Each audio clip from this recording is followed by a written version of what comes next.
حاجه مثلا زي كده، ده المفروض ان ده بيض كبير ابيض اورجانيك، فده المفروض ان هو وزنه هتلاقيه تقريبا داخل مثلا في 2 كيلو او حاجه. فده ما شاء الله ده وزن كبير. هو من اول كيلو 850 بيبدا يتحسب ان هو كبير، اقل من كيلو 850 بيكون وسط، واقل من كيلو 600 بيكون بيض بشاير، بيبقى ده اول بيض للفراخ. هو بيكون طعمه جميل جدا، لكن الحجم البيضه بتبقى صغيره شويه بس. فحجم البيض ده بيتحدد بناء على طلب العميل. هو في عميل بيحب البيض الصغير، وعميل بيحب البيض الوسط، وعميل بيحب البيض الكبير.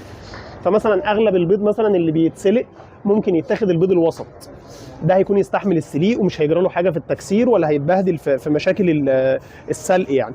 لكن مثلا ممكن البيض البشاير يستحملها، لكن ممكن البيض الكبير نستعمله في القلي، نستعمله في البانيه، نستعمله في حاجه. كل ما البيضه تكون اكبر هتفيد ست البيت في استعمالاتها واستخداماتها اليوميه ككم اكبر يعني. لكن المسلوق انا برشح اكتر ان البيض الوسط بيكون اقوى وتستحمل السليق اكتر وبيكون افضل في الاكل يعني.